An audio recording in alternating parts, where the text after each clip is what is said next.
Holy Spirit. କିନ୍ତୁ ଏତେବେଳେ ଆମେ ପ୍ରାର୍ଥନା କରିବା।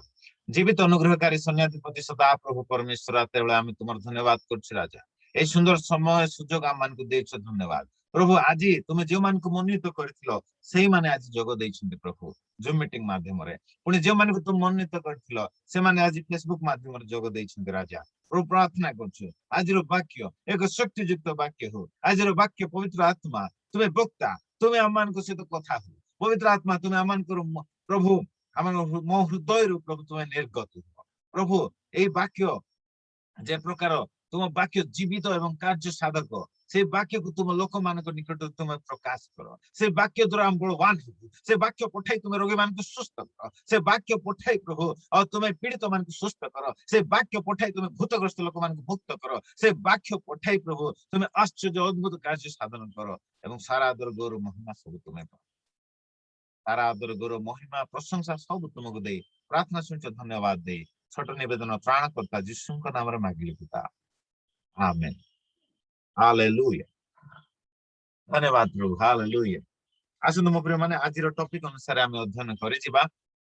ଆଉ ଏଇ ଯୋଉ ହର୍ମିଗେଦନ ଯୁଦ୍ଧ, ଏ ହର୍ମିଗେଦନ ଯୁଦ୍ଧ କେତେବେଳେ ହେବ? ଯେତେବେଳେ କି ଯୀଶୁ ଖ୍ରୀଷ୍ଟଙ୍କର ପ୍ରକାଶ ଆଗମନ ହେବ। ଆମେ ଗତ 3 ଦିନ ଧରି ପାର୍ଟ 1, ପାର୍ଟ 2, ପାର୍ଟ 3 ଏ ପ୍ରକାର କରି ଆମେ ଯୀଶୁ ଖ୍ରୀଷ୍ଟଙ୍କର ପ୍ରକାଶ ଆଗମନ ବିଷୟରେ ଆମେ ଗତ ଦିନ ମାନଙ୍କରେ ଅଧ୍ୟୟନ କରୁଥିଲୁ। ତେବେ ଆମେ କାଲି ମଧ୍ୟ ପ୍ରଭୁଙ୍କ ଦାସ ରେଭରେଣ୍ଡ ରୁବେନ ବାଗ ସାର୍ ତାଙ୍କଠାରୁ ମଧ୍ୟ ଆମେ ଯୀଶୁ ଖ୍ରୀଷ୍ଟଙ୍କର ପ୍ରକାଶ ଆଗମନ ବିଷୟ ଆମେ ଶୁଣି ଯାଇଥିଲୁ ମୋ ପ୍ରିୟ ମାନେ। ପ୍ରଭୁ ଯୀଶୁ ଯେତେବେଳେ ପ୍ରକାଶ ଆଗମନ କରିବେ ସେତେବେଳେ ତାଙ୍କ ପାଦ ଜେରୁସାଲେମ ନିକଟସ୍ଥ ଜୈତୁନ ପର୍ବତ, ତାକୁ କୁହାଯାଏ ଇଂଲିଶ କୁହାଯାଏ ମାଉଣ୍ଟ ଅଫ ଅଲିଭ୍ସ, ଅଲିଭ ମାଉଣ୍ଟେନ, ମାନେ ମାଉଣ୍ଟ ଅଫ ଅଲିଭ୍ସ, ଜିତ ପର୍ବତରେ ଯୀଶୁଖ୍ରୀଷ୍ଟଙ୍କର ପାଦ ଥୁଆଯିବ। ଆଉ ଯୀଶୁଖ୍ରୀଷ୍ଟ ଯେତେବେଳେ ପାଦ ଥୋଇବେ ସେତେବେଳେ ସେ ଜିତ ପର୍ବତ 2 ଭାଗ ହେଇଯିବ, 2 ଫାଳ ହେଇଯିବ। ଆଉ 2 ଫାଳ ହେଇଯିବ ଆଉ ମଝିରେ ଗୋଟେ ଉପତ୍ୟକା ସୃଷ୍ଟି ହେବ। ଉପତ୍ୟକା ବୋଲେ ଭେଲି ବୋଲି କହିଲେ ରାସ୍ତା ସୃଷ୍ଟି ହେବ। ଆଉ ସେଇ ରାସ୍ତା ଦେଇ ମାନେ ସେତେବେଳେ ବିଶ୍ୱାସ କରୁଥିବା ଜିହୁଦୀ ମାନେ ସେମାନେ ରକ୍ଷା ପାଇବେ। ଆଉ ଭଣ୍ଡ ଖ୍ରୀଷ୍ଟ, ଭଣ୍ଡ ଭାବବାଦୀ ଆଉ ତାଙ୍କର ସୈନ୍ୟ ମାନେ ଯୁଦ୍ଧ ନିମନ୍ତେ ସେମାନେ ସେଇ ସ୍ଥାନରେ ହର୍ମିଗେଦନ ନାମକ ସ୍ଥାନରେ, ଯାହାକି ଜିହୋଶାଫଟଙ୍କ ଉପତ୍ୟକା ବୋଲି କୁହାଯାଏ, ଦ ଭ୍ୟାଲି ଅଫ ଜିହୋଶାଫଟ ବୋଲି ମଧ୍ୟ କୁହାଯାଏ ମୋ ପ୍ରିୟ ମାନେ। ଆଉ ସେଇ ସ୍ଥାନରେ ଏଇ ଯୁଦ୍ଧ ହେବ। ତାପରେ ଆମେ କାଲି ଶୁଣୁଥିଲୁ ଏଇ ଯୁଦ୍ଧ କେଉଁମାନଙ୍କ ମଧ୍ୟରେ ହେବ? ଏଇ ଯୁଦ୍ଧ ପ୍ରଭୁ ଯୀଶୁ ଖ୍ରୀଷ୍ଟ ଏବଂ ତାହାଙ୍କର ସୈନ୍ୟ ଦଳ, ସ୍ୱର୍ଗୀୟ ବାହିନୀ ସହିତ ପୃଥିବୀରେ ଥିବା ଭଣ୍ଡ ଖ୍ରୀଷ୍ଟ, ଭଣ୍ଡ ଭାବବାଦୀ ଆଉ ତାର ସୈନ୍ୟ ବାହିନୀ ସହିତ ମାନେ ଏ ଘମାଘମ ଯୁଦ୍ଧ, ଭୟଙ୍କର ଯୁଦ୍ଧ ହେବ ମୋ ପ୍ରିୟ ମାନେ। ବହୁତ ଆଶ୍ଚର୍ଯ୍ୟପୂର୍ଣ୍ଣ ଯୁଦ୍ଧ ହେବ। ହାଲେଲୁୟା। ପ୍ରଭୁଙ୍କ ଦାସ ଲେଇକୋ ସାରାନ୍ଥାରିଆନ୍ଦାରାବା ସମସ୍ତଙ୍କୁ ମୁଁ ଆପଣ ମାନଙ୍କୁ ସ୍ୱାଗତ ପୁନର୍ବାର ଜଣାଏ। ଆସନ୍ତୁ ଏତେବେଳେ ବିଶେଷ କରି ଏଇ ଟପିକ ଉପରେ ଆମେ ବିସ୍ତୀର୍ଣ୍ଣ ଭାବେ ଅଧ୍ୟୟନ କରିବା। ଯେତେବେଳେ ଯୁଦ୍ଧ ବୋଲି ମାନେ ଗୋଟେ ବିଷୟ ଆସୁଛି ମୋ ପ୍ରିୟ ମାନେ, ଟପିକ ଆସୁଛି, ଆମେ ଦେଖିପାରିବା ପ୍ରକାଶିତ ବାକ୍ୟରେ ଅନେକ ସ୍ଥାନରେ ଯୁଦ୍ଧ ବିଷୟରେ ଲେଖା ହେଇଛି। ପ୍ରଥମ ଯୁଦ୍ଧ ବିଷୟରେ ଲେଖା ହେଇଛି ଯାହାକି ମହାକ୍ଲେଶ ସମୟରେ ଘଟିବ। ଆଉ ତାହା ଯେତେବେଳେ ଆମେ ଗତ ଦିନ ମାନଙ୍କର ଅଧ୍ୟୟନ କରିଥିଲୁ, ଆଉ ତାହା ହଉଛି କଣ ନା ପ୍ରଭୁ ଯୀଶୁ ଖ୍ରୀଷ୍ଟ ଯେତେବେଳେ ଦ୍ୱିତୀୟ ମୁଦ୍ରା ଭାଙ୍ଗିବେ ସେତେବେଳେ ଗୋଟେ ଯୁଦ୍ଧ ଘଟିବ। ମାନେ 4ଟା ଭାଗରେ ମାନେ ଯୁଦ୍ଧ ଯାକ ମାନେ ଅଛି ଆମେ ଦେଖିପାରିବା। ପ୍ରଥମେ ସେଇ ଯୋଉ ଯୁଦ୍ଧ ଘଟିବ, ପ୍ରଭୁ ଯୀଶୁ ଦ୍ୱିତୀୟ ମୁଦ୍ରା ଭାଙ୍ଗିବେ 6 ପର୍ବ, ପ୍ରକାଶିତ ବାକ୍ୟ 6 ପର୍ବ ଆଉ ତାର 3-4 ପଦରେ ଲେଖାଯାଏ ଯେ ପ୍ରଭୁ ଯୀଶୁ ଖ୍ରୀଷ୍ଟ ଯେତେବେଳେ ଦ୍ୱିତୀୟ ମୁଦ୍ରା ଭାଙ୍ଗିବେ ସେତେବେଳକୁ କଣ ହେବ ନା ଗୋଟିଏ ଲୋହିତ ବର୍ଣ୍ଣ ଅଶ୍ଵ ବାହାର ହଉଛି, ବୋଲେ ରେଡ ଡ୍ରାଗନ। ଆମେ ଗତ ଦିନ ମାନେ ଅଧ୍ୟୟନ କରିଥିଲୁ। ଆଉ ସେ ରେଡ ଡ୍ରାଗନ ବୋଲି କହିଲେ ମାନେ ଲାଲ ରଙ୍ଗ, ରେଡ କଲର ହଉଛି ଡେଞ୍ଜର କୁ ବୁଝାଏ, ମୁଁ ଆପଣ ମାନଙ୍କୁ କହିଥିଲି। ଆଉ ସେ ରେଡ କଲର ଡେଞ୍ଜର କୁ ବୁଝାଏ। ଆଉ ସେ ହଉଛି ସେ ଭଣ୍ଡ ଖ୍ରୀଷ୍ଟ ସେତେବେଳକୁ ସେ ପ୍ରକାଶିତ ହବ, ଅର୍ଥାତ ଯେତେବେଳେ କି ଯୋଉ 7 ବର୍ଷ ମହାକ୍ଲେଶ ସମୟର ମଝିରେ ସେ ପ୍ରକାଶିତ ହବ। ମୁଁ କହିଥିଲି ଆପଣ ମାନଙ୍କୁ ପ୍ରଭୁ ଯୀଶୁ ଯେତେବେଳେ ଦ୍ୱିତୀୟ ମୁଦ୍ରା ଭାଙ୍ଗିବେ, ପ୍ରଥମ ମୁଦ୍ରା ଦ୍ୱିତୀୟ ମୁଦ୍ରା ମଝିରେ 3 ବର୍ଷ 6 ମାସର କଣ ଅଛି ଗ୍ୟାପ ଅଛି। 3 ବର୍ଷ 6 ମାସ ପରେ ପ୍ରଭୁ ଯୀଶୁ ଯେତେବେଳେ ଦ୍ୱିତୀୟ ମୁଦ୍ରା ଭାଙ୍ଗିବେ ସେତେବେଳେ ଭଣ୍ଡ ଖ୍ରୀଷ୍ଟ ଆପଣ ପ୍ରକୃତ ରୂପରେ ଚାଲି ଆସିବ। ପ୍ରଥମେ ତ ଶାନ୍ତିର ଦୂତ ସ୍ୱରୂପ ଆସିଥିବ, ଦ୍ୱିତୀୟ ମୁଦ୍ରା ଭାଙ୍ଗିବା ସମୟରେ ସେ तार प्रकृत रूप से चली आसीबो आ जेतेबेले से तार प्रकृत रूप से चली आसीबो आ सेते बेलको से कोन करिवो ना युद्ध घोषणा करिवो से स्थान आपण देखि परिबे प्रकाशित वाक्य 6 पर्व आपण माने बाइबल खोली कि देखंतो मु पढिया पे आपण पे सहाय्य करछि 6 पर्व 3-4 पद लिखा जाय मेष शावक जेतेबेले द्वितीय मुद्रा भांगिले सेतेबेले मु द्वितीय प्राणी की यहा कहउतबा सुनिले आसो सेथिरे आउ गुटे ओष बाहर हैला ताहा लोहित वर्ण रेड हॉर्स लोके जेपरि परस्पर को हत्या करन्ति एथि निमंते पृथ्वी शांति दूर करबा निमंते ताहार आरोही को क्षमता दिया गला पुणी ताहाको गोटे बृहत खड्ग दत्त हैला ओइ स्थान हम देखि पारछु पृथ्वी शांति दूर करबा निमंते से क्षमता प्राप्त होछि अच्छा मो प्रिय माने पृथ्वी शांति की परि दूर हेबो जेतेबेले देश देश मध्य युद्ध हेबो सेतेबेले पृथ्वी शांति दूर हेबो तो ता अर्थ हम देखि पारछु जे पृथ्वी शांति दूर केमति हेबो जेतेबेले बड़ बड़ महामारी हेबो एबे देखंतु हम माने समस्त केडे सुंदर शांति रे गृह रे वास करथिलु हठात जेतेबेले कोरोना महामारी चली आसला देश रे अशांतिकर वातावरण चली आसला देश रे जेतेबेले युद्ध आरंभ हेबो सेतेबेले समग्र देश रे अशांतिकर वातावरण आसीबो जेतेबेले महामारी आसीबो सेतेबेले देश रे अशांतकर वातावरण आसीबो जेतेबेले दुर्भिक्ष हेबो सेतेबेले मध्य समग्र देश रे अशांतिकर वातावरण आसीबो तेबे स्थान हम देखि पारछु मो प्रिय माने सेतेबेले से भंड ख्रीष्ट कोन करिवो युद्ध घोषणा करिवो देश देश मध्य रे युद्ध घोषणा करिवो जो द्वारा कि पृथ्वी शांति दूर करबा पई ता क्षमता दिया जाउछि तापरे कोन करिवो युद्ध घोषणा कला परे माने युद्ध सकाशु समग्र देश रे दुर्भिक्षर परिस्थिति सृष्टि हेबो मो प्रिय माने आपण देखंतु उदाहरण पई कहछि आपण जो बाजार को जाउछन्ते मार्केटिंग करबा पई से बाजार रे गोटे बम पड़ी गला बोले से बाजार रे पनिपरिबा लोक बिक्री करि परिबे कि चाउल बस्ता बिक्री परिबे कि राशन सामान विक्रय करि परिबे कि नाही तेबे कोन हेबो दुर्भिक्ष पड़िबो खाइबा को मिलिबो नाही मो प्रिय माने तो ए प्रकार युद्ध हेतु महा दुर्भिक्ष हेबो ता संगे संगे महामारी मध्य हेबो एबे देखंतु जेतेबेले जापान माने हिरोशिमा नागासाकी रे माने जापान रो हिरोशिमा नागासाकी रे जेतेबेले परमाणु बोमा विस्फोरण हेतिला सेतेबेलको माने पाखा पाखी शह शह वर्ष पर्यंत सेही स्थान रे से विषाक्त गैस थिबा हेतु लोक माने पंगु ही जन्म होउतिले लोक माने हैंडिकैप ही जन्म होउतिले लोक माने पोलियो ही की जन्म होउतिले लोक माने रोग को धरि की से माने जन्म होउतिले आ सेही स्थान रे अनेक दिन धरि सेही फील्ड रे बा से जमी रे पनिपरिबा चाष आ ही पारु नथिला माने देखंतु गुट्टे परमाणु बोमार माने पावर केते से समय तो महा देश देश मध्य महायुद्ध हेबो आपण भाबी देखंतु माने से परमाणु बोमा जेतेबेले पड़िबो सेतेबेले की प्रकार परिस्थिति देश मानकर सृष्टि हेबो तो देश देश मध्य युद्ध घोषणा करिवो देश मध्य शांति को दूर करबा निमंते से भंड ख्रीष्ट से युद्ध घोषणा करिवो पृथ्वी शांति दूर करबा पई ताहा यीशु मध्य माथी 24 पर्व तार 5-7 पद से कहते देखो देश देश देश मध्य युद्ध हेबो जाति जाति विरुद्ध रे युद्ध हेबो लोक माने परस्पर को हत्या करिवे देखंतु लिखाइछि परस्पर लोक जेपरि परस्पर को हत्या करंती एति निमंते पृथ्वी शांति दूर करबा निमंते ताहार आरोही को क्षमता दिया गला ए आरोही किए मो प्रिय माने ए आरोही होछि भंड ख्रीष्ट तो एई भंड ख्रीष्ट क्षमता पाउछि जे देश देश मध्य युद्ध घोषणा करिया पय तबे सेई महाक्लेश समय ए भंड ख्रीष्ट वन वर्ल्ड लीडर हेबो से यूनाइटेड नेशन रो लीडर हेबो से आ से समग्र देशर प्रधानमंत्री प्रेसिडेंट मानकु आदेश देबो जे देश देश मध्य युद्ध करबा पय आ से आदेश को से माने पालन करिवे ए भंड ख्रीष्ट बा वन वर्ल्ड लीडर मु आपण मानकु कहितली ए भंड ख्रीष्ट कोन करिवो वन वर्ल्ड गवर्नमेंट करिवो वन वर्ल्ड लीडर हेबो आ वन वर्ल्ड रिलीजन हेबो आ वन वर्ल्ड गवर्नमेंट हेबो one world government one world religion one world leader आ वन वर्ल्ड रो माने गुटे ही इकोनॉमी हेबो वन वर्ल्ड इकोनॉमी तो ए चारटा जिंस माने सेही वन वर्ल्ड लीडर से करिवो one world government one world religion आ वन वर्ल्ड इकोनॉमी बोले गुटे ही केस चलबो से तो केसलेस हे जिवो खाली जो माने से भंड ख्रीष्टर मुद्रा को आपण हस्तर कपाळ रे नेबे ସେମାନେ ହିଁ କ୍ରୟ ବିକ୍ରୟ କରିପାରିବେ। ତ ଏ ପ୍ରକାର ମହା ଭୟଙ୍କର ସମୟ ମାନେ ଆସିବାକୁ ଯାଉଛି ସେଇ ସମୟରେ। ତ ପ୍ରଥମେ ସେଇ ସ୍ଥାନରେ ଆମେ ଦେଖିପାରୁଛୁ ଯେ ଭଣ୍ଡ ଖ୍ରୀଷ୍ଟ ଯୋଉ ଯୁଦ୍ଧ ଘୋଷଣା କରୁଛି ତାହା କେଉଁମାନଙ୍କ ମଧ୍ୟରେ ହେବ? ଦେଶ ଦେଶ ମଧ୍ୟରେ ହେବ, ଜାତି ଜାତି ମଧ୍ୟରେ ହେବ, ଦେଶ ଦେଶ। ମାନେ ଆମ ପୃଥିବୀରେ ଯଦି ଦେଖିବା 250ଟା ଦେଶ ଅଛି। ଭାବି ଦେଖନ୍ତୁ 250ଟା ଦେଶ ଦେଶ ମଧ୍ୟରେ ସେଇ ସମୟରେ ଦ୍ୱିତୀୟ ମୁଦ୍ରା ଭାଙ୍ଗିବା ସମୟରେ ମହାକ୍ଲେଶ ସମୟର 7 ବର୍ଷ ମହାକ୍ଲେଶ ସମୟର ମଧ୍ୟ ଭାଗରେ ସେଇ ଯୁଦ୍ଧ ହେବ। ହାଲେଲୁୟା। ତାପରେ ଆଗକୁ ଟିକେ ଯିବା। ତ ସେଇଟା ସେଇଟା ଆମେ ଗୋଟେ ଯୁଦ୍ଧ ଆମେ ଦେଖିପାରୁଛୁ। 2 ନମ୍ବର ଯୁଦ୍ଧ କାହା କାହା ମଧ୍ୟରେ ହେବ ତାହା ଆମେ ଦେଖିବା। 2 ନମ୍ବର ଯୁଦ୍ଧ ପ୍ରକାଶିତ ବାକ୍ୟ 12 ପର୍ବ ଆଉ ତାର 7 ପଦରେ ଲେଖାଯାଏ। 2 ନମ୍ବର ଯୁଦ୍ଧ ସ୍ୱର୍ଗରେ ହେବ। ସ୍ୱର୍ଗରେ ବୋଲେ ମଧ୍ୟ ଆକାଶରେ। କାହା କାହା ମଧ୍ୟରେ ହେବ?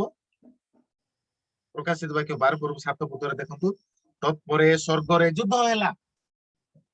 ମିଖାଏଲ ଓ ତାହାଙ୍କ ଦୂତମାନେ ସେଇ ସର୍ପ ସହିତ ଯୁଦ୍ଧ କଲେ।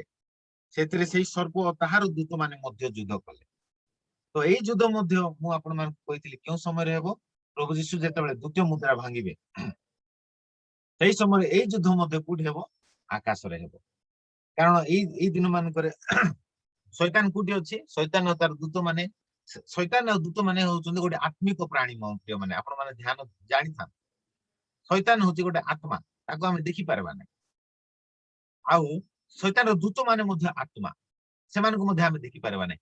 କିନ୍ତୁ ସେଇ ଭୂତ ଆତ୍ମା ମାନେ ଯେତେବେଳେ ଗୋଟେ ମଣିଷ ଭିତରେ ମାନେ ପ୍ରବେଶ କରନ୍ତି ସେତେବେଳେ ଆମେ ଜାଣିପାରୁଛୁ ଯେ ହଁ ଗୋଟେ ଭୂତ ତାକୁ ଲାଗିଛି, ମାନେ ଭୂତ ଦ୍ଵାରା ସେ ଆବିଷ୍ଟ ହେଇଛି ବୋଲି ଆମେ ସେତେବେଳେ ଜାଣିପାରୁଛୁ। ତ ଗୋଟେ ଭୂତ ଯେତେବେଳେ ଯା ଭିତରେ ପ୍ରବେଶ କଲା ପରେ ଆମେ ଜାଣିପାରୁଛୁ ଯେ ହଁ ଭୂତ ମାନେ ଅଛନ୍ତି ବୋଲି। ଠିକ ସେଇ ପ୍ରକାର ମାନେ ଶୈତାନ ଆଉ ଦୁଷ୍ଟ ଆତ୍ମା ମାନେ ଆମେ ଜାଣିଛୁ ଏଫିସିଓ ତାର 6 ପର୍ବ 12 ପଦରେ ଲେଖାଯାଏ ଯେ ଆମମାନଙ୍କର ଯୁଦ୍ଧ। ଦେଖନ୍ତୁ ଏଇ ଜଣେ ପଢନ୍ତୁ ଏଫିସିଓ 6 ପର୍ବ 12 ପଦ। ଆପଣ କାଢନ୍ତୁ, ମୁଁ ପଢିବା ପାଇଁ ସାହାଯ୍ୟ କରିବେ, କିନ୍ତୁ ଆପଣ ବାଇବେଲ ଖୋଲିକି ଦେଖନ୍ତୁ। ଏଫିସିଓ 6 ପର୍ବ 12 ପଦ ସେଠାରେ ଏ ପ୍ରକାର ଲେଖାଯାଏ, କାରଣ ଆମ୍ଭମାନଙ୍କ ଯୁଦ୍ଧ ମର୍ତ୍ତ୍ୟ ବିରୁଦ୍ଧରେ ନୁହେଁ, ମର୍ତ୍ତ୍ୟ ବିରୁଦ୍ଧରେ ନୁହେଁ, କିନ୍ତୁ ଆଧିପତ୍ୟ ବିରୁଦ୍ଧରେ, କର୍ତ୍ତାପଣ ବିରୁଦ୍ଧରେ, ଏହି ଅନ୍ଧକାର ଜଗତପତି ମାନଙ୍କ ବିରୁଦ୍ଧରେ, ପୁଣି ଆକାଶ ମଣ୍ଡଳର ଦୁଷ୍ଟ ଆତ୍ମା ମାନଙ୍କ ବିରୁଦ୍ଧରେ। ତ ଏଠି 4ଟା ଦଳର କଥା ଲେଖାଯାଏ। ଆଉ ଏଇଟା ହଉଛି ଶୈତାନର 4ଟା ମାନେ 4ଟା ଗ୍ରୁପ, ବା ଆଉ ଗୋଟେ ଭାଷାରେ କହିବାକୁ ଗଲେ 4ଟା ପ୍ଲାଟୁନ। 4ଟା ପ୍ଲାଟୁନ ବା 4ଟା ମାନେ କଣ କହିବେ, ଶୈତାନର 4ଟା ଦଳ ବୋଲି କହିଲେ ହବ। ମାନେ 4ଟା ବଡ ବଡ ପ୍ଲାଟୁନ। ଆଉ ସେମାନେ କିଏ କିଏ? ଆଧିପତ୍ୟ, କର୍ତ୍ତାପଣ, ଅନ୍ଧକାରର ଜଗତପତି ଆଉ ଆକାଶ ମଣ୍ଡଳର ଦୁଷ୍ଟ ଆତ୍ମା। ତ ଶୈତାନର ମାନେ ଏ ପ୍ରକାର 4ଟା ଦଳ ଅଛି ମଧ୍ୟ ମାନେ। ଆଉ ଶୈତାନ ମାନେ ଏତେ ଡିସିପ୍ଲିନ, ମାନେ ଆପଣ ଆଶ୍ଚର୍ଯ୍ୟ ହେଇଯିବେ। କେମିତି? ପ୍ରଭୁ ଯୀଶୁ ନିଜେ କହିଛନ୍ତି ଗୋଟେ ବ୍ୟକ୍ତିକୁ ଭୂତ ଲାଗିଥିଲା। ଭୂତ ଲାଗିବା ସମୟରେ ପ୍ରଭୁ ସେ ବ୍ୟକ୍ତିର ଭୂତକୁ ମାନେ ସେ ଛଡେଇଲେ। ଆଉ ସେ ବ୍ୟକ୍ତି ସୁସ୍ଥ ହେଇଗଲା। ଯେତେବେଳେ ସୁସ୍ଥ ହେଇଗଲା ଫାରସୀ ସାଧିକ ମାନେ କହିବାକୁ ଲାଗିଲେ ଯେ ଏଇ ପ୍ରଭୁ ଏଇ ଯୀଶୁ ମାନେ ଭୂତପତି ସାହାଯ୍ୟରେ ବା ବାଲଜିବ ସାହାଯ୍ୟରେ ଭୂତ ଛଡାଉଛନ୍ତି ବୋଲିକିରି ଯୀଶୁଙ୍କୁ ସେମାନେ ଆକ୍ଷେପ କଲେ। ସେତେବେଳେ ପ୍ରଭୁ ଯୀଶୁ ଗୋଟେ କଥା କହିଲେ ଯେ ଭୂତ ଯଦି ଭୂତକୁ ଛଡେଇଲା ତେବେ ତା ରାଜ୍ୟ କିପରି ଠିଆ ହେଇ ରହିପାରିବ? ବୁଝିପାରୁଛନ୍ତି? ଗୋଟେ ଭୂତ ଯଦି ଆଉ ଗୋଟେ ଭୂତରେ ଯଦି ଭୂତ ଏଗେନ୍ଷ୍ଟ ଯଦି ସେ ଆସିଲା ବା ଭୂତ ଏଗେନ୍ଷ୍ଟ ଯଦି ଠିଆ ହେଲା ତେବେ ତା ରାଜ୍ୟ ଠିଆ ହେଇପାରିବ ନାହିଁ। ସେଥିପାଇଁ ଏ ଭୂତ ଆଉ ଭୂତ ମଧ୍ୟରେ ମାନେ ସେମାନେ ଏତେ ଶୃଙ୍ଖଳିତ ବା ଏତେ ଡିସିପ୍ଲିନ ଯେ ସେମାନେ ଜଣେ ଏକ ଆରେକ ବିରୁଦ୍ଧରେ ସେମାନେ ଯୁଦ୍ଧ ଲାଗନ୍ତିନି। କିନ୍ତୁ ଆମର ଦେଖନ୍ତୁ ମଣ୍ଡଳୀରେ ପାଷ୍ଟର ଯୁଦ୍ଧ ଲାଗୁଥିବେ, ବିଶ୍ୱାସୀ ବିଶ୍ୱାସୀ ଯୁଦ୍ଧ ଲାଗୁଥିବେ। ଆମେ ଈଶ୍ୱରଙ୍କ ରାଜ୍ୟର ସନ୍ତାନ ସନ୍ତତି, ଆମେ ପରସ୍ପର ଯଦି କାମୁଡା କାମୁଡି ହେବା, ଯୁଦ୍ଧ ଲାଗିବା, ତେବେ ଆମେ ଶୈତାନର ବିରୁଦ୍ଧରେ କି ପ୍ରକାର ଠିଆ ହେଇପାରିବା? କି ପ୍ରକାର ଏକ ମନରେ ଏକ ଆତ୍ମାରେ ମଣ୍ଡଳୀ କି ପ୍ରକାର ଶୈତାନର ରାଜ୍ୟ ବିରୁଦ୍ଧରେ ଠିଆ ହେଇପାରିବ? ମୋ ପ୍ରିୟମାନେ, ବାଇବେଲ ଲେଖା ହେଇଛି ଏକ ମନା ନହେଲେ କିପରି 2 ଜଣ ଗୋଟିଏ ପଥରେ ଚାଲିପାରିବେ? ଏବେ ମୋ ପ୍ରିୟ ମାନେ ଆମମାନେ ଏଇ ଦିନ ମାନଙ୍କର ଏକ ମନା ହେବା ଆବଶ୍ୟକ। ମଣ୍ଡଳୀର ପ୍ରତ୍ୟେକ ବିଶ୍ୱାସୀ ଭାଇ ଭଉଣୀ ମାନେ ଏକ ମନା ହେବା ଆବଶ୍ୟକ। କାରଣ ଆମମାନଙ୍କର ଯୁଦ୍ଧ ମନୁଷ୍ୟ ବିରୁଦ୍ଧରେ ନାହିଁ, ଆମମାନଙ୍କର ଯୁଦ୍ଧ ମର୍ତ୍ତ୍ୟ ବିରୁଦ୍ଧରେ ନାହିଁ। ଆମମାନଙ୍କର ଶତ୍ରୁ ଜଗତର ଲୋକମାନେ ଆମର ଶତ୍ରୁ ନୁହନ୍ତି। ଆମର ଶତ୍ରୁ ହଉଛି ଶୈତାନ, ଆମର ଶତ୍ରୁ ହଉଛି ଆକାଶ ମଣ୍ଡଳର ଦୁଷ୍ଟ ଆତ୍ମା, ଆମର ଶତ୍ରୁ ହଉଛି କିଏ ନା ଶୈତାନର ପ୍ରତ୍ୟେକ ଦୁଷ୍ଟ ଆତ୍ମା ମାନେ ହଉଛନ୍ତି ଆମର ଶତ୍ରୁ। ଆମର ଯୁଦ୍ଧ ମାନେ ସେମାନଙ୍କ ସହିତ ଚାଲିଛି ମୋ ପ୍ରିୟ ମାନେ, ମନୁଷ୍ୟ ବିରୁଦ୍ଧରେ ଆମର ଯୁଦ୍ଧ ଚାଲିନି। ଆମେ ଭଲ ଜାଣିବା ଦରକାର। ଆଉ ଏଇ ଆକାଶ ମଣ୍ଡଳର ଦୁଷ୍ଟ ଆତ୍ମା ଯେ କି ଶୈତାନର 4ଟା ଦଳ, ଆଧିପତ୍ୟ, କର୍ତ୍ତାପଣ, ଅନ୍ଧକାରର ଜଗତପତି ଆଉ ଆକାଶ ମଣ୍ଡଳର ଦୁଷ୍ଟ ଆତ୍ମା ମାନଙ୍କ ବିରୁଦ୍ଧରେ, ଦେଖନ୍ତୁ ପ୍ଲୁରାଲ ଲେଖାଯାଏ, ସିଙ୍ଗୁଲାର ନାହିଁ, ପ୍ଲୁରାଲ। ତ ଏମାନଙ୍କର ଦଳ ଏତେ ମାନେ ଅଛନ୍ତି, ସେମାନଙ୍କର ବିରୁଦ୍ଧରେ ହଉଛି ଆମର ଯୁଦ୍ଧ। ଆପଣ ଜାଣିଛନ୍ତି ଲୁସିଫର ଯେତେବେଳେ ସ୍ୱର୍ଗରୁ ପତିତ ହେଲା, ସ୍ୱର୍ଗରୁ ପତିତ ହେଲା ପରେ ତା ସହିତ ତାର ଅନୁଗାମୀ ଦୂତ ମାନେ ମଧ୍ୟ, ତାପରେ ପତିତ ଦୂତ ମାନେ ମଧ୍ୟ 1/3 ମାନେ ଲୁସିଫର ସହିତ ପତନ ହେଲେ ବୋଲି ଲେଖାଯାଏ। ବୋଲେ ସ୍ୱର୍ଗର ଦୂତ ମାନଙ୍କର 1/3 ବୋଲି କହିଲେ 3 ଭାଗରୁ ଭାଗେ ଦୂତ।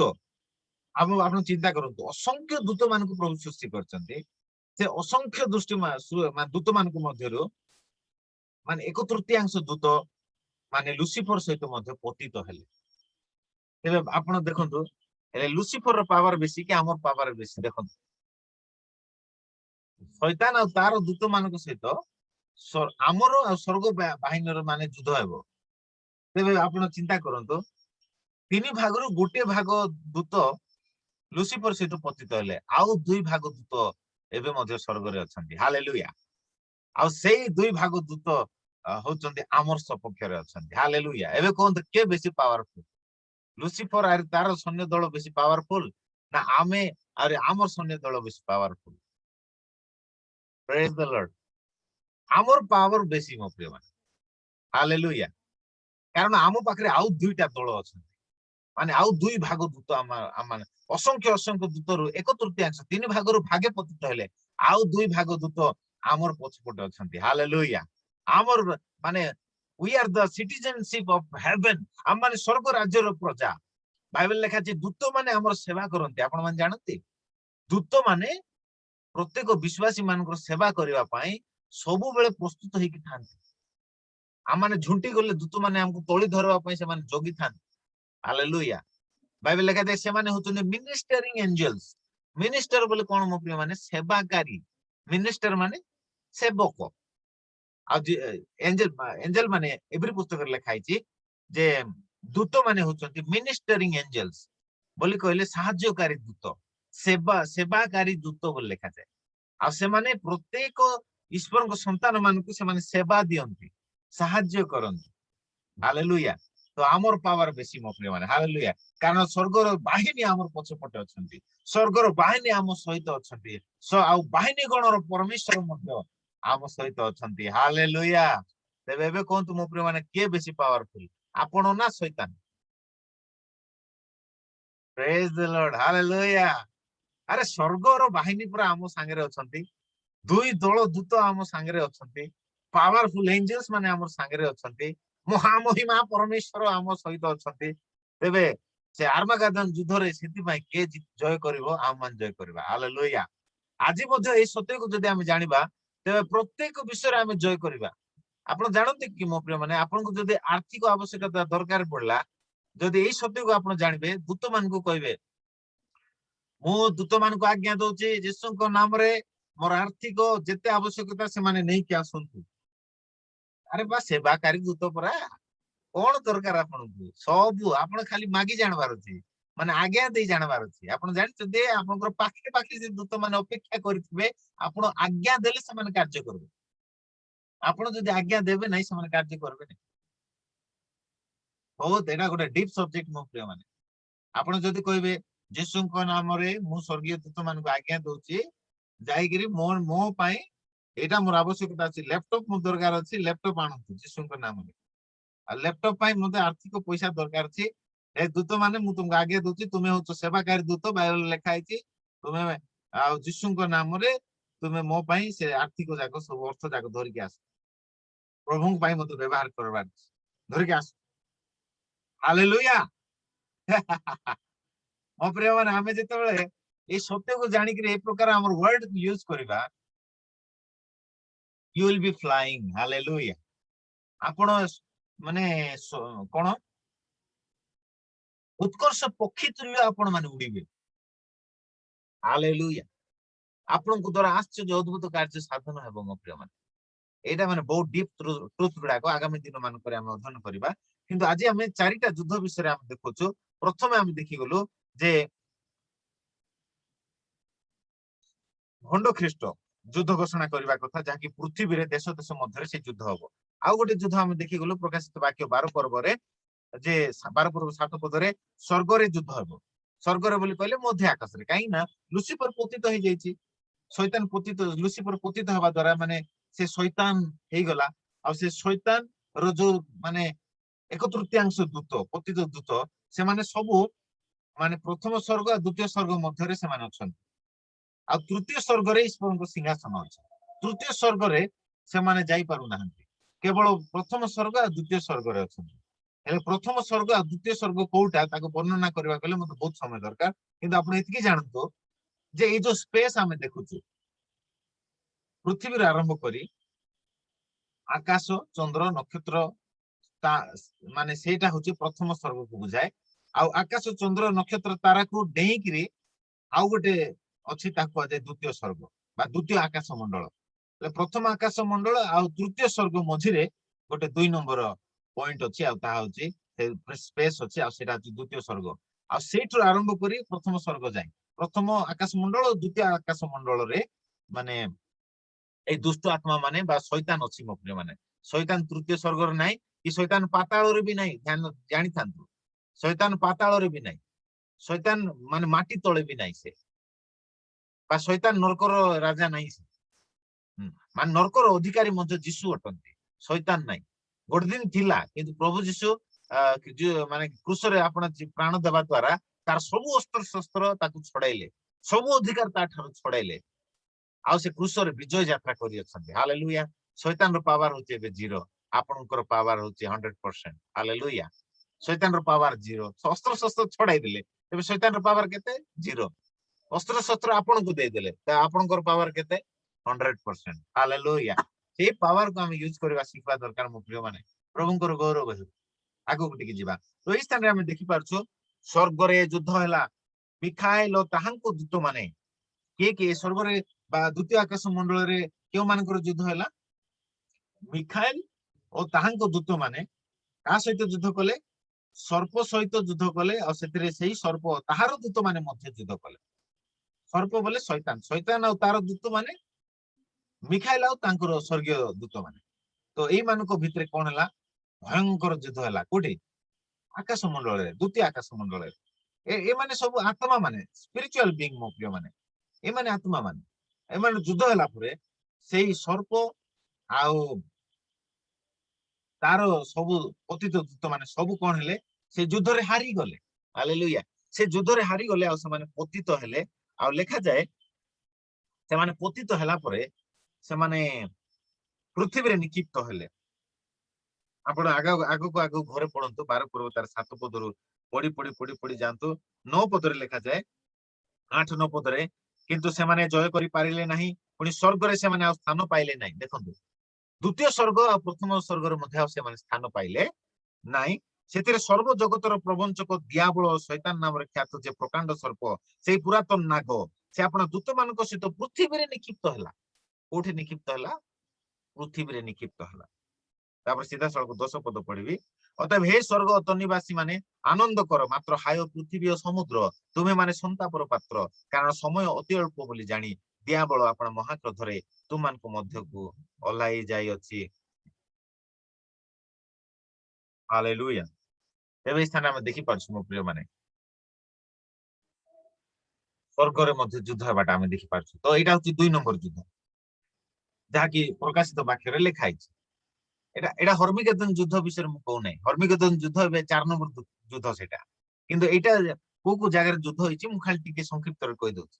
ପ୍ରଥମ ଯୁଦ୍ଧ ଆମେ ଦେଖିଗଲୁ कोठी ना द्वितीय मुद्रा भांगिबा समय से भंड ख्रीष्ट घोषणा करुच्ची देश देश मध्य युद्धटा ठीक अच्छे पृथ्वी 250 देश अच्छी और 250 देश मध्य युद्ध हे बोले पृथ्वी वातावरण कि प्रकार सृष्टि हे भावी देखु खड़ग द्वारा लोक मैंने बध हे युद्ध द्वारा लोक मैंने बध हे महामारी द्वारा लोक मैंने बध हे से लिखागला पृथ्वी 1/3 लोक से युद्ध में बध कर गत दिन मानक सॉरी 1/4 लोक 4 भागरू भागे पृथ्वी लोक मैंने बध कर गत दिन मानक भयंकर युद्ध से युद्ध सरला माने से द्वितीय मुद्रा भांगिबा समय स्वर्ग महायुद्ध आम देखी पार्छु केउ मानक मध्य से युद्ध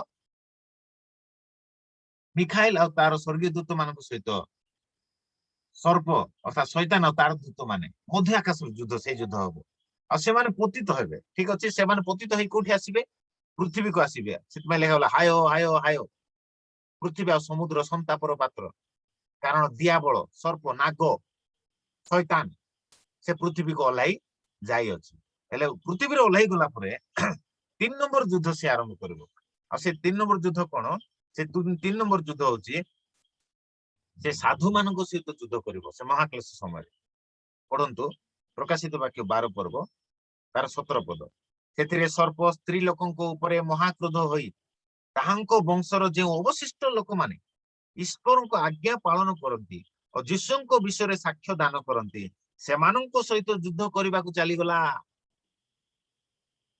देखंतु से सर्प शैतान पृथ्वी रे निक्षिप्त हेबो से महाक्लेश समय रे द्वितीय मुद्रा भांगिबो समय रे पृथ्वी रे निक्षिप्त होला परे से का सहित युद्ध करने को चली जीवो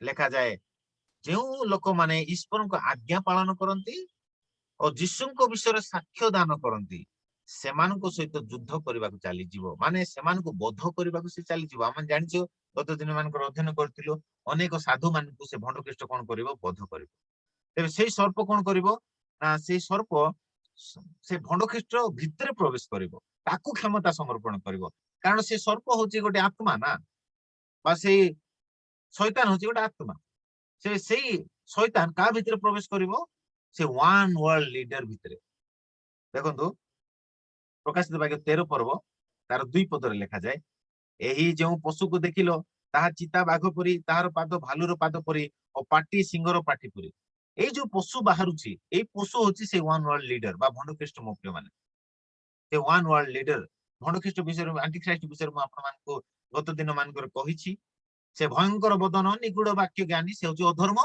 पुरुष से गोटे व्यक्ति अटे से गोटे अधर्म पुरुष अटे पुरुष बहुत जन भावती पशु बोली कहले एटा गोटे बाघ हेतिबो बोधे पशु ना बाघ गोटे पशु चिता बाघ हेतिबो बोधे नहले भालू हेतिबो बोधे आ से चिता बाघ को बोधे प्रभु से प्रकार माने से शैतान से प्रकार क्षमता देव लोक मान को विदीर्ण करया पाई एटा गोटे पशु हेतिबो बोधे बोली नाही मो प्रिय माने ए पशु होची गोटे माने व्यक्ति गोटे अधर्म पुरुष बहुत जन भावती ए जो प्रथम पशु कथा एट लिखा जाए ए प्रथम पशु को शैतान बोली भावନ୍ତି किंतु मो प्रिय माने प्रथम पशु शैतान नुहे ए प्रथम पशु होची शैतान रो गोटे ब्रांच बा शैतान रो गोटे गोटे अंग कहले चले आ माने शैतान रो ट्रिनिटी विषय देखिथिलु कोठी प्रकाशित वाक्य 16 पर्व 13 पदरे सर्पर मुखरु पशुर मुखरु भंड भावदर मुखरु बेंग परि तीनोटी अपवित्र आत्मा बाहरी तो से मानकर मध्य शैतानिक ट्रिनिटी अछि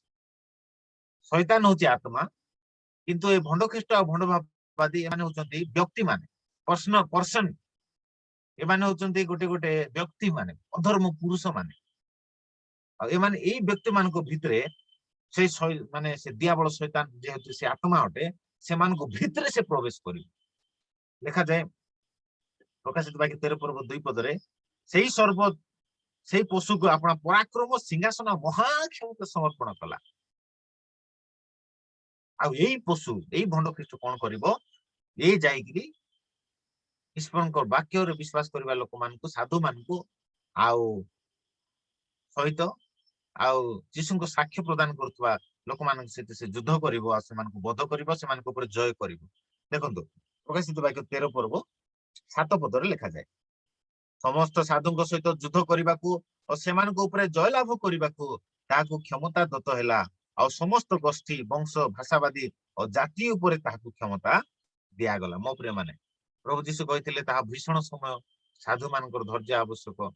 बहुत लोग साधु मान छक स्थान मान समर्पण करेंगे से महाक्लेश समय हत्या करने यहीटा हूँ से समय ये लिखा जाए सम 7 पदरे समस्त साधु सहित युद्ध करने को और से जयलाभ करने को क्षमता मिलूची। मो प्रिय मान समस्त गोष्ठी वंश भाषावादी जाति उपर क्षमता मिलूची से पशु को व्यक्ति को से अधर्म पुरुष को से भंड ख्रीष्ट जे कि वन वर्ल्ड लीडर है ठिया समग्र पृथ्वी रे गोटे लीडर है से ठिया ताकू सबु क्षमता दिया जाउछि कोन पाई साधु मान को जयलाभ करिया पाई। मो प्रिय माने साधु मान ऊपर से जयलाभ करिवो अर्थात साधु मान को से हत्या करिवो बद्ध करिवो साधु मान को तार चिन्ह ग्रहण करिया पाई बाध्य करिवो तार संख्या ग्रहण करिया पाई बाध्य करिवो तार पशुर प्रतिमा को प्रणाम करिया पाई बाध्य करिवो केही जदि न करे से मान को से बद्ध करिवो तेबे साधु मान सहित युद्ध करिया पाई से बाहरी जाउछि। तेबे 3 नंबर युद्ध हम देखि प्रथम युद्ध हम देखि गलु भंड ख्रीष्ट जेतल प्रकाशित होबो से देश देश मध्य युद्ध घोषणा करिवो। 2 नंबर युद्ध हम देखि गलु जे स्वर्ग रे अर्थात से द्वितीय आकाश मंडल रे महायुद्ध होबो काहा विरुद्ध रे मिखाइल तार दूत माने आ शैतान आ तार दूत मान विरुद्ध रे माने द्वितीय आकाश मंडल रे महायुद्ध होबो आ सेते बेले से शैतान दियाबल से कोन होबो पराजय होबो आ से पृथ्वी रे निक्षिप्त होबो पृथ्वी रे निक्षिप्त होला परे से पशु भितरे प्रवेश करिवो बा से वन वर्ल्ड लीडर भितरे से प्रवेश करिवो ताकू महाक्षमता समर्पण करिवो सेही क्षमता को बा सेही शक्ति को व्यवहार करी से नाना अद्भुत चिन्ह लक्षण साधन करिवो लोक मान को भ्रांत करिवो आ साधु मान को से बध करिवो साधु मान को सहित युद्ध करबा को से जीवो। तेबे 3 नंबर युद्ध हम देखि गलो। एबे 4 नंबर युद्ध आमे आसीबा 4 नंबर युद्ध होची हर्मिगेदन युद्ध आ एई हर्मिगेदन युद्ध काहा का मध्य रे हेबो मो प्रिय माने एटा शेष रे आखबो ठीक अछि 7 वर्ष रो क्लेश समाप्त होला परे माने जेतल जीशु ख्रीष्टकर प्रकाश आगमन हेबो जीशु ख्रीष्टकर पाद जित पर्वत रे था जीवो सेही समय रे एई हर्मिगेदन युद्ध हेबो मो प्रिय माने। तेबे एई हर्मिगेदन युद्ध को एबे ध्यान करबा पूर्वरो आ गुटी पद पढिबा जहा कि सेही 11 पर्व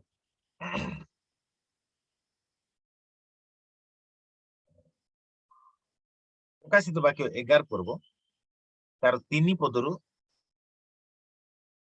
7 पद जाए मध्य आमे देखि परिबा जे एई भंड ख्रीष्ट से दुई साखी को मध्य युद्ध करबा से दुई साखी को मध्य मारिबो बोल लिखा जाए आ आपण पळे परे पढंतु मु खाली गोटे पद आपण को पई पढि देबी प्रकाशित वाक्य 11 पर्व 3 रु 7 पद आपण परे पढंतु 7 पद मु पढुची देखंतु सेमानक साक्ष्य समाप्त होला उतारे अर्थात सेई दुई साखी मानकर साक्ष्य समाप्त होला उतारे पाताल कुंडरू जे पशु उत्थित हेबो से सेमानक सहित युद्ध करिवो और सेमानक जय करी बद्ध करिवो। देखो ए दुई साक्षी को सहित मध्य से युद्ध करी सेमानक बद्ध करबा कथा हम देखि पारछु। ए जो दियाबल सर्प ओल्हाई जीवो से अधर्म पुरुष भितरे प्रवेश करिवो से अधर्म पुरुष भितर प्रवेश कला पर से अधर्म पुरुष साधु मानक सहित युद्ध करी सेमानक ऊपर जय लाभ करिवो साधु मानक बद्ध करी हत्या करिवो तापरे से दुई साक्षी प्रचार करिबे पय आसीथिबे 42 मास सेमाने प्रचार करिबे आउ सेही द्वितीय भागर से महाक्लेश समय जो द्वितीय भाग से द्वितीय भागर जो 3 वर्ष 6 मास प्रचार तांकर साक्ष्य समाप्त हैला उतारे सेही पशु अर्थात से भंड ख्रीष्ट से वन वर्ल्ड लीडर से कोन करिवो ना से दुई साक्षी को बद्ध करिवो से दुई साक्षी सहित युद्ध करिवो और से दुई साक्षी से कोन करिवो बद्ध करिवो बद्ध कला परे 7 वर्ष क्लेश माने जेतल समाप्त हेबो सेता बेलकू माने जीशु ख्रीष्टकर प्रकाश आगमन हो हेले जेते बेले ई बद्ध करूथबो से लोक मानकू सेते बेले तार दलर लोक ताको बहुत उत्साहित करथबे से भंड ख्रीष्ट को बहुत उत्साहित करथबे जो माने तार चिन्ह को नउथबे जो माने से पशुर प्रतिमा को प्रणाम करथबे सेही माने सेही दलर लोक माने सेही समय रे माने ताकर प्रशंसा करथबे से भंड ख्रीष्टर काहे कि ना से नाना अद्भुत चिन्ह लक्षण सब साधन करथबो प्रतिमा को मध्य जीवन प्रदान करुथिबो आपण प्रकाशित वाक्य 13 पर्व रे पढि पारिबे से नाना अद्भुत चिन्ह लक्षण साधन करुथिबो आ द्वितीय थेसलोनिके तार 2 पर्व रे मध्य आपण पढि पारिबे ଯେ ଶୈତାନର ସମସ୍ତ ଶକ୍ତି ସହିତ ସେ ଅଧର୍ମ ପୁରୁଷ ପ୍ରକାଶିତ ହବ, ନାନା ଅଦ୍ଭୁତ ଚିହ୍ନ ଲକ୍ଷଣ ସହିତ ସେ ପ୍ରକାଶିତ ହବ, ଯୋଉ ଦ୍ଵାରା କି ଲୋକମାନେ ମାନେ ତାର ପ୍ରଶଂସା କରିବାକୁ ଲାଗିବେ ଆଉ କହିବାକୁ ଲାଗିବେ। କଣ କହିବାକୁ ଲାଗିବେ? ଦେଖନ୍ତୁ ପ୍ରକାଶିତ ବାକ୍ୟ 13 ପର୍ବ 4 ପଦରୁ ପାଠ କରୁଛି, ଦେଖନ୍ତୁ। ପୁଣି ସର୍ପ ସେଇ ପଶୁକୁ ଆପଣ କ୍ଷମତା ସମର୍ପଣ କରିବାରୁ ସେମାନେ ସର୍ପକୁ ପ୍ରଣାମ କଲେ, ସେମାନେ ପଶୁକୁ ମଧ୍ୟ ପ୍ରଣାମ କରି କହିଲେ, ଏହି ପଶୁ ପରି କିଏ? ଆଉ କିଏ ତାହା ସହିତ ଯୁଦ୍ଧ କରିପାରେ? ଏଇ ପଶୁ ପରି କିଏ? ଏଇ ପଶୁ ସହିତ ଆଉ କିଏ ଯୁଦ୍ଧ କରି ଜୟ କରିପାରେ? ସେ ତ ମହା କ୍ଷମତାଶାଳୀ, ସେ ନାନା ଅଦ୍ଭୁତ ଚିହ୍ନ କର୍ମ ସାଧନ କରିବା ମାନେ ବ୍ୟକ୍ତି। ଏଇପରି ଏଇପରି ପଶୁ ସହିତ କିଏ ଯୁଦ୍ଧ କରିପାରିବ? ଏଇ ପଶୁ ପରି କିଏ? ଆଉ କିଏ ତା ସହିତ ଯୁଦ୍ଧ କରିପାରେ ବୋଲି ଲୋକମାନେ ତାକୁ ପ୍ରଶଂସା କରିବାକୁ ଲାଗିବେ ମୋ ପ୍ରିୟ ମାନେ। ତାପରେ 5 ପଦ, ତାହାକୁ ଅହଙ୍କାର ଓ ଈଶ୍ୱର ନିନ୍ଦାର କଥା କହିବାକୁ ମୁଖ ଦିଆଗଲା, ଆଉ 42 ମାସ ପର୍ଯ୍ୟନ୍ତ କାର୍ଯ୍ୟ ସାଧନ କରିବାକୁ କ୍ଷମତା ଦିଆଗଲା। ସେଥିରେ ସେ ମୁଖ ଫିଟାଇ ଈଶ୍ୱର ନିନ୍ଦାର କଥା କହି ତାହାଙ୍କ ନାମ ତାହାଙ୍କ ତମ୍ବୁ ପ୍ରୁଣି ସ୍ୱର୍ଗ ନିବାସୀ ମାନଙ୍କର ନିନ୍ଦା କଲା। ସମସ୍ତ ସାଧୁଙ୍କ ସହିତ ଯୁଦ୍ଧ କରିବାକୁ ଓ ସେମାନଙ୍କ ଉପରେ ଜୟଲାଭ କରିବାକୁ ତାହାକୁ କ୍ଷମତା ଦତ୍ତ ହେଲା। ଆଉ ସମସ୍ତ ଗୋଷ୍ଠୀ ବଂଶ ଭାଷାବାଦୀ ଜାତି ଉପରେ ତାହାକୁ କ୍ଷମତା ଦିଆଗଲା, ଯେଉଁମାନଙ୍କ ନାମ ଜଗତର ପତନାବଧି ବଳିକୃତ ମେଷ ଶାବକଙ୍କ ଜୀବନ ପୁସ୍ତକରେ ଲିଖିତ ହୋଇନାହିଁ, ପୃଥିବୀ ନିବାସୀ ସେଇ ସମସ୍ତ ଲୋକ ତାହାକୁ ପ୍ରଣାମ କରିବେ। ମୋ ପ୍ରିୟ ମାନେ ଦେଖନ୍ତୁ, ଏ ପଶୁ ପରି କିଏ ବୋଲି ସେମାନେ କହୁଛନ୍ତି। ମାନେ କିଏ ତା ସହିତ ଯୁଦ୍ଧ କରି ମାନେ ତାକୁ ଜୟ କରିପାରିବ? ଇଏ ତ ଭୟଙ୍କର ଟା, ଭୟଙ୍କର, ମାନେ ଏତେ ପାୱାରଫୁଲ ବ୍ୟକ୍ତି ଆମେ ପୃଥିବୀରେ କେବେ ମଧ୍ୟ ଦେଖିନଥିଲୁ। ଭୟଙ୍କର ପାୱାରଫୁଲ ବ୍ୟକ୍ତି ଅଟେ ଏ ବ୍ୟକ୍ତି। ଆଉ ସହିତ କିଏ ଯୁଦ୍ଧ କରି ଜୟ କରିବ ବୋଲି ତାର ଦଳର ଲୋକମାନେ ସବୁ କହୁଥିବେ। ପୃଥିବୀ ନିବାସୀ ସମସ୍ତେ ତାକୁ ପ୍ରଣାମ କରୁଥିବେ। ସମଗ୍ର ପୃଥିବୀର ଲୋକମାନେ ଯେଉଁମାନେ ଈଶ୍ୱରଙ୍କର ସାକ୍ଷ୍ୟ, ଈଶ୍ୱରଙ୍କର ବାକ୍ୟକୁ ବିଶ୍ୱାସ କରୁନଥିବେ, ଶୈତାନର ଚିହ୍ନ ଆପଣ ହସ୍ତରେ କପାଳରେ ନେଇଥିବେ, ପଶୁର ଚିହ୍ନ ଆପଣ ହସ୍ତରେ କପାଳରେ ନେଇଥିବେ, ପଶୁର ପ୍ରତିମାକୁ ପ୍ରଣାମ କରିଥିବେ, ସେମାନେ କହୁଥିବେ ଏପରି ଏଇ ପଶୁ ପରି କିଏ? ଏହା ସହିତ କିଏ ଯୁଦ୍ଧ କରି ଜୟ କରିପାରିବ? କେହି ମଧ୍ୟ ପୃଥିବୀରେ ଏହି ପ୍ରକାର ବ୍ୟକ୍ତି କେହି ନାହିଁ ଯେ କି ତା ସହିତ ଯୁଦ୍ଧ କରି ଜୟ କରିପାରିବ ବୋଲି ସମସ୍ତେ ସମଗ୍ର ପୃଥିବୀ ନିବାସୀ ମାନେ ତାର ପ୍ରଶଂସା କରୁଥିବେ। ଲେଖାଯାଏ, ଯେଉଁମାନଙ୍କର ନାମ ଜୀବନ ପୁସ୍ତକରେ ଲେଖାଯାଏ ନାହିଁ, ସେଇ ସମସ୍ତ ପ୍ରାଣୀ ସମଗ୍ର ପୃଥିବୀର ପ୍ରତ୍ୟେକ ଲୋକମାନେ ତାହାକୁ ପ୍ରଣାମ କରିବେ ବୋଲି ଲେଖାଯାଏ। ତାର ଗୁଣ କୀର୍ତ୍ତନ କରିବେ, ତାର ମହିମା କରିବେ, ତାର ଗୌରବ କୀର୍ତ୍ତନ କରିବେ ବୋଲି ଲେଖାଯାଏ ମୋ ପ୍ରିୟମାନେ। କିନ୍ତୁ ସେଇ ଲୋକମାନେ ଜାଣିନାହାନ୍ତି ଯେ କି ରାଜା ମାନଙ୍କ ରାଜା, ପ୍ରଭୁ ମାନଙ୍କ ପ୍ରଭୁ, ଯେ କି ମହାପରାକ୍ରମରେ ଆଗମନ କରିବେ, ପ୍ରକାଶ ଆଗମନ କରିବେ, ସେ ଯୁଦ୍ଧ କରି ତାକୁ ପରାସ୍ତ କରିବେ ବୋଲି ସେ ଲୋକମାନେ ଜାଣିନଥିବେ। ହଠାତ୍ ଯେତେବେଳେ ପ୍ରଭୁଙ୍କର ପ୍ରକାଶ ଆଗମନ ହେବ, ମାନେ ଲେଖାଯାଏ ସମଗ୍ର ପୃଥିବୀ ବିଳାପ କରିବେ। ହାଲେଲୁୟା। ସମଗ୍ର ପୃଥିବୀ କ୍ରନ୍ଦନ କରିବେ, ରୋଦନ କରିବେ, ବିଳାପ କରିବେ, କାରଣ ପ୍ରଭୁ ମହାପରାକ୍ରମ ସହିତ ଆଗମନ କରିବେ। ଆଉ ହର୍ମିଗେଦନ ଯୁଦ୍ଧ ଆରମ୍ଭ ହେବ ମୋ ପ୍ରିୟ ମାନେ। ହାଲେଲୁୟା। ଆଉ ସେ ହର୍ମିଗେଦନ ଯୁଦ୍ଧରେ ପ୍ରଭୁ, ସେ ହର୍ମିଗେଦନ ଯୁଦ୍ଧ କାହା କାହା ମଧ୍ୟରେ ହେବ? ସେ ହର୍ମିଗେଦନ ଯୁଦ୍ଧ ଭଣ୍ଡ ଖ୍ରୀଷ୍ଟ, ଭଣ୍ଡ ଭାବବାଦୀ, ଶୈତାନ, ସେମାନଙ୍କର ତ୍ରିନିଟି ଆଉ ତାଙ୍କର ସହିତ ଯେତେ ସବୁ ସମଗ୍ର ପୃଥିବୀର ସୈନ୍ୟ ଦଳ ମାନେ ସେ ହର୍ମିଗେଦନ ନାମକ ସ୍ଥାନରେ ଉପସ୍ଥିତ ହେଇଥିବେ। ଏଇ ଦୁଇ ଦଳ ମଧ୍ୟରେ ମହାଯୁଦ୍ଧ ଏବଂ ମାନେ ଆପଣ ଦେଖିପାରିବେ ପ୍ରକାଶିତ ବାକ୍ୟ 16 ପର୍ବ 13, 14, 15, 16 ପଦରେ ଲେଖାଯାଏ, ତତ୍ପରେ ମୁଁ ଦେଖିଲି ସର୍ପର ମୁଖରୁ, ପଶୁର ମୁଖରୁ, ଭଣ୍ଡ ଭାବାଦୀର ମୁଖରୁ ବେଙ୍ଗ ପରି 3ଟି ଅପବିତ୍ର ଆତ୍ମା ବାହାରିଲେ। ଏମାନେ ଆଶ୍ଚର୍ଯ୍ୟ କରମକାରୀ ଭୂତାତ୍ମା ହୋଇ ସର୍ବଶକ୍ତିମାନ ଈଶ୍ୱରଙ୍କ ମହାଦିନର ଯୁଦ୍ଧ, ମହାଯୁଦ୍ଧ, ମହାଦିନର ଯୁଦ୍ଧ ଗୋଟେ ଦିନ ଆସିଛି ମୋ ପ୍ରିୟ ମାନେ। ସେଇ ଦିନରେ ଏଇ ଯୋଉ ପଶୁ, ଏଇ ପଶୁ ପରି କିଏ, ଏହା ସହିତ କିଏ ଯୁଦ୍ଧ କରି ଆକୁ ଜୟ କରିପାରେ ବୋଲି ତାର ଦଳର ଲୋକମାନେ କହୁଥିବେ। ମାତ୍ର ଏମିତି ଗୋଟେ ଦିନ ପ୍ରଭୁ ରଖିଅଛନ୍ତି ଯେ ପ୍ରଭୁ ତା ସହିତ ଯୁଦ୍ଧ କରିବେ ଆଉ ତାର ସୈନ୍ୟ ଦଳ ମାନଙ୍କ ସହିତ ଯୁଦ୍ଧ କରିବେ। ମହାଯୁଦ୍ଧ, ଈଶ୍ୱରଙ୍କର ମହାଯୁଦ୍ଧ ବୋଲି ଲେଖାଯାଏ। ଯୁଦ୍ଧ ହେବ ଈଶ୍ୱରଙ୍କ ମହାଦିନର ଯୁଦ୍ଧ ନିମନ୍ତେ ସମସ୍ତ ଜଗତର ରାଜା ମାନଙ୍କୁ ଏକତ୍ର କରିବା ନିମନ୍ତେ ସେ ସେମାନଙ୍କ ନିକଟକୁ ବାହାରି ଯାଆନ୍ତି। 16 ପଦ, ସେଇ ଅପବିତ୍ର ଆତ୍ମା ମାନେ ରାଜା ମାନଙ୍କୁ ଏବ୍ରି ଭାଷାରେ ହର୍ମିଗେଦନ ନାମକ ସ୍ଥାନରେ ଏକତ୍ର କଲେ। ମୋ ପ୍ରିୟ ମାନେ, ହର୍ମିଗେଦନ ନାମକ ସ୍ଥାନରେ ସମଗ୍ର ପୃଥିବୀର ରାଜା ମାନଙ୍କୁ ବୋଲି କହିଲେ समग्र पृथ्वीर प्राइम मिनिस्टर प्रेसिडेंट आउ सबु आर्मी गुडा जगतर सबु आर्मी गुडा से तीनोटी अपवित्र आत्मा भ्रांत करिवे आ से माने हर्मिगेदन नामक स्थान रे जेरूसालेम रो निकटस्थ थिबा हर्मिगेदन नामक स्थान रे ताको जे बैटल ऑफ आर्मेगेदन बैटल फील्ड बा युद्ध भूमि बोली कहा जाए आ सेही युद्ध भूमि रे सेमान सब एकत्र हेबे कहा सहित युद्ध करिया पाए शेष युद्ध सेटा से शेष युद्ध कहा सहित युद्ध करिया पाए प्रभु जीशु सहित आ स्वर्ग बाहिनी सहित युद्ध करिया पाए से माने एकत्र हेबे आ एकत्र हेला परे आमन जानिछु प्रकाशित वाक्य 19 पर्व तार 17 पदरु 21 पद पर्यंत आमे पढ़ी समाप्त करिबा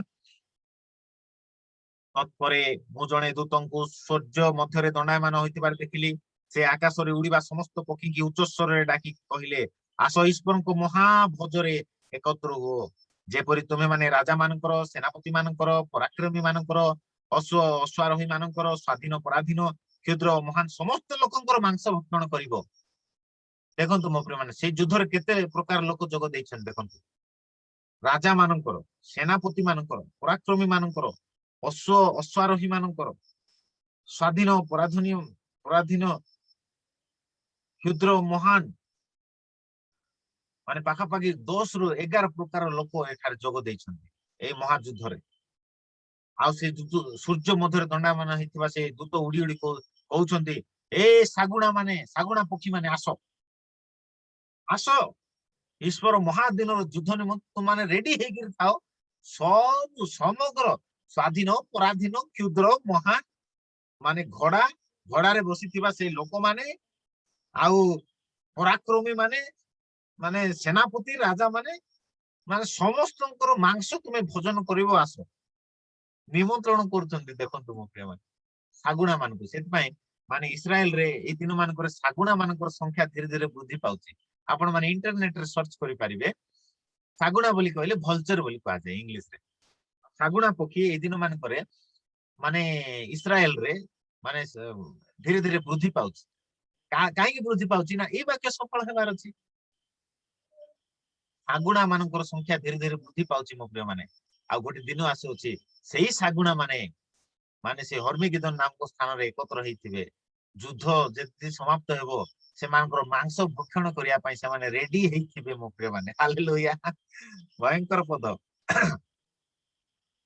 देखा जाए समस्तंकर मांस भक्षण करिया पई तुमे माने निमंत्रित आसो आसो आसो बोल से दूत डाकुचंती सागुणा मानक समान रेडी ही करथिबे तापर 19 पद परे मु पशु को एवं पृथ्वीर राजा मानकु और सेमानकर सैन्य बाहिनी की सेही अश्वारोही और ताहांक सैन्य बाहिनी को सहित युद्ध करबा निमंते एकत्र होइतबार देखिली तो शिष्य जहन देखौछंती से हर्मिगेदन नामक स्थान रे दुई दल एकत्र होइछंती युद्ध हेबा पई गोटे दल केउ माने गोटे दल होचंती से पशु आ भंड भाववादी आ तार माने समग्र पृथ्वीर सैन्य दल आ गोटे दल होचंती कि प्रभु जीशु आउ स्वर्गीय बाहिनी अर्थात आमे माने मध्य स्वर्ग रु आसीथिबा ना जीशु सहित रेप्चर रे जाइथिबा 7 वर्ष स्वर्ग रहिथिबा आ जीशु सहित प्रकाश आगमन रे जीशु सहित आमाने मध्य आसीथिबा ओइतो साधु मानक सहित असंख्य दूत मानक सहित प्रभुଙ୍କର प्रकाश आगमन हेबो आमाने मध्य से युद्ध रे शामिल हेबा आ आपन को गोटे गुड न्यूज कहबे जीशु सहित आमाने मिसिगिरी सेमान को विरुद्ध रे आमाने युद्ध करिबा अर्थात आम मान को मध्य प्रभु अपॉर्चुनिटी देबे से युद्ध लागबा पई हालेलुया आम माने गौरवमय शरीर थिबा मो प्रिय माने आम माने पावरफुल हे जाइथिबा आ आम माने मध्य से युद्ध माने करिबा जने भाई मते प्रचारले भाई मते प्रभु सेही समय रे लुसिफर को माने मारबा पई सुजोग देबे की बोली कहले मु कहली तुमर विश्वास अनुसार प्रभु तुमको सुजोग देबे भाई बोली कहली तेबे से श्रद्धा हे गेले हालेलुया से खुशी हे गने आ लुसिफर को दुई राउंड किक मारबी बोली कर से भाई मते कहले मु कहली तमरो हृदय ए बांछा प्रभु पूर्ण करबे भाई बोली कहली हो सत कथा मो प्रिय माने से आर्मागेदन युद्ध रे आमे हमको मध्य प्रभु सुजोग देबे युद्ध लागिबा पई आ तार अनेक रेफरेंस अछि काली को मु कहबी ठीक अछि आज माने एति की थाउ काली को हम आर्मागेदन युद्ध पार्ट 2 आ माने अध्ययन करबा पार्ट 2 रे मु कहबी जे आमान केंती युद्ध करबा माने आमान को मध्य प्रभु सुजोग देबे माने से हर्मिगेदन नामक स्थान रे माने युद्ध लागबा पई हालेलुया से हर्मिगेदन नामक स्थान रे युद्ध लागबा पई प्रभु माने स्वर्गीय बाहिनी नाम माने जीशु सहित स्वर्गीय बाहिनी आम माने मध्य आसीथिबा माने आम मान को हस्तर मध्य गोटे गोटे खड़ग थिबो युद्ध लागबा पई हालेलुया जीशु तो प्रभु जीशु तो आपण मुख निश्चित खड़ग द्वारा सब विनाश करिवे किंतु तो संगे संगे प्रभु आम मान को मध्य सुजोग देबे युद्ध लागबा पई आ सेटा मु आपन को काली को से रेफरेंस जाको देखेबी आज जेहेतु समय हो गलानी माने विदाय नबा तेबे चारटा युद्ध विषय आम देखिलु मो प्रिय माने प्रथम युद्ध होची आम देखिलु जहाँकि महाक्लेश समय हवा आज तो देश देश भितर टिके टिके युद्ध चलची नै कि सेटा सान सान युद्ध मान किंतु महाक्लेश समय भयंकर युद्ध प्रथम युद्ध होची देश देश मध्य जाति जाति मध्य युद्ध हम से पृथ्वी रे 2 नंबर युद्ध विषय आम अध्ययन कलु जहाँकि माने मध्य आकाश रे हेबो बा आकाश मंडल रे द्वितीय आकाश मंडल रे हेबो आ ता क्यों मान मध्य रे हेबो आम अध्ययन कलु मिखाइल आ स्वर्गीय दूत माने शैतान आ तार पाप रे दूत माने तो ए मान को मध्य रे से द्वितीय स्वर्ग रे से युद्ध हेबो आ से माने पतित हेबे से माने पतित हैला परे माने सेही सर्प बा से शैतान जाई कि से वन वर्ल्ड लीडर बा से पशु भितर प्रवेश करबा ताकू क्षमता देबो जे से महाक्लेशर थिबा साधु माने जो माने ईश्वर को वाक्य साक्ष्य को ग्रहण करते सेमान को विरुद्ध रे युद्ध लागबा पई सेमान को बद्ध करिया पई माने से क्षमता प्राप्त हेबो से 7 वर्षर से द्वितीय भाग रे से 3 वर्ष 6 मास से क्षमता प्राप्त हेबो साधु मान को बद्ध करिया पई एपर कि दुई साक्षी को मध्य से युद्ध लागिबो दुई साक्षी सहित सेमान को मध्य से बद्ध करिवो बद्ध कला पर सेमान तो 3 दिन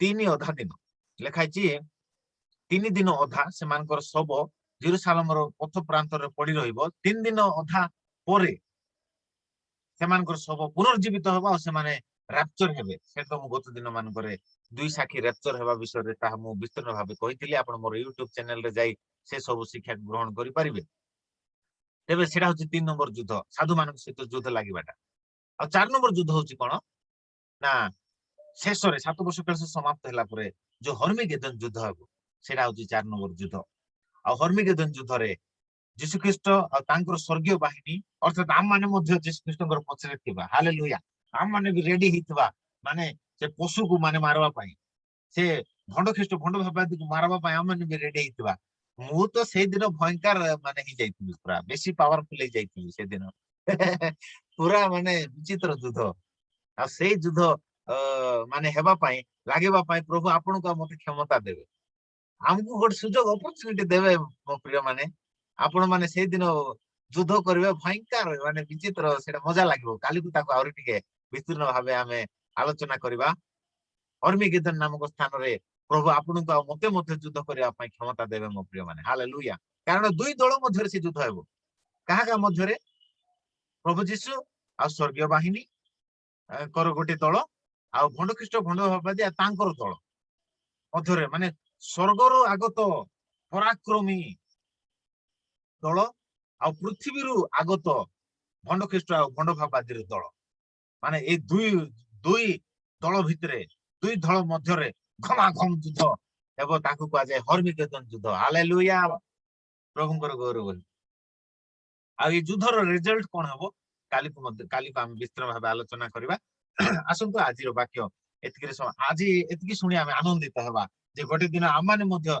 जीशु सहित मिसी भंड ख्रीष्ट भंड भाबादी शैतान तार दल विरुद्ध रे भयंकर युद्ध लागिबा आ सेमान को आम परास्त करबा आ आमे बेसी पावरफुल मो प्रिय माने कारण स्वर्गीय बाहिनी आमर पछरे अछंती मिखाइल आमर सहित अछि सर्वशक्तिमान परमेश्वर आमर सहित अछंती तेबे आमे बेसी पावरफुल हालेलुया प्रभु गौरव पांतु आसंतु आमे आमे शेष प्रार्थना करी आमे विदाय नबा काली को एई आर्मेगेदन युद्ध रो पार्ट 2 आमे अध्ययन करबा आ बेसी पावरफुल हेबा हालेलुया प्रभुकर गौरव हो आसंतु एई समय शेष प्रार्थना आमे करि जिबा आ आमान को मधरे माउंटेन मूवर्स टीम रो आमान को मधरे पुडू भाई बा किशोर भाई अछंती मु तांको अनुरोध करबी से आमान को शेष प्रार्थना सहाय्य करिवे आसंतु हम प्रार्थना करिबा अनुग्रहकारी दयाल परमेश्वर तुमर जीवित नाम को धन्यवाद दूच परमेश्वर पिता पिता अति सुंदर भाव तुम प्रिय संतान को मुख द्वारा परमेश्वर तुम्हें पिता प्रकाशित परमेश्वर रेवलेशन चैप्टर को परमेश्वर तुम्हें बुझाऊ पिता से धन्यवाद दूसरा पिता में परमेश्वर को रूपे परमेश्वर तुम्हें हमको पावरफुल कर परमेश्वर को रूपे परमेश्वर आम अनेक युद्ध सब लड़वा को जाऊँ परमेश्वर फ्यूचर तुम्हें कहीगल से धन्यवाद दूसरा पिता परमेश्वर हम प्रत्येक को बहुल रूपे आशीर्वाद करो आहरी अधिक पिता रेवलेशन को बुझे परमेश्वर अनेक लोक को परमेश्वर रेवलेशन विषय आम कही पार्बू से तुम्हें दयाकर साहाय्य कर धन्यवाद दूसरी परमेश्वर तुम प्रिय संतान को पुणी जूम मीटिंग रे जे जन भी योगदान दी प्रत्येक को तुम हस्तर समर्पण कर प्रार्थना जीवित ईश्वर नाथ जीशु नाम मागु पिता आमेन आमेन बहुत धन्यवाद भाई प्रभु आपन को प्रचुर आशीर्वाद करंतु आउ आगामी दिन मान करे प्रभु तांकर कार्य निमंते बहुल मात्रा व्यवहार करंतु आसंतो एते बेला हमें शेष आशीर्वाद ने हम विदाय नबा आ काली को मध्य दिन बेला 12 घंटे हायर लाइफ कॉन्फ्रेंस रहिबो आपण मान जग दे प्रचुर आशीर्वाद पांतु आज रो बाकी जदि आपन भल लागिला मु YouTube रे अपलोड करबी आपनकर फैमिली फ्रेंड्स रिलेटिव्स मान को शेयर करंतु फेसबुक रे मध्य अछि फेसबुक रे मध्य आपण मान शेयर करि परिबे निजे जानंतु अन्य को जणांतु निजे आशीर्वाद पांतु अन्य आशीर्वाद रो कारण होंतु निजे बंचंतु अन्य मान को बंचातु प्रभु आपण मान प्रचुर आशीर्वाद करंतु गॉड ब्लेस यू आसंतु आमने शेष आशीर्वाद ने विदाय नबा एतले पिता ईश्वर को असीम प्रेम प्रभु यीशु ख्रीष्टकर दया करुणा कृपा अनुग्रह पवित्र आत्मा को शांति सहभागिता सुस्थता आनंद चेतना परामर्श एतबेले जूम मीटिंग द्वारा जड़ित होता प्रत्येक साधु वृंद मान प्रति फेसबुक माध्यम जड़ित होता प्रत्येक ख्रीष्ट आश्रित मुद्रांकित दास दासी मान प्रति पुणी जगत में बसवास कर प्रत्येक ईश्वरंकर लोक मान प्रति सदा सर्वदा प्रचुर परिमाण रे सहवर्ती रही था आमेन समस्त praise the Lord God bless you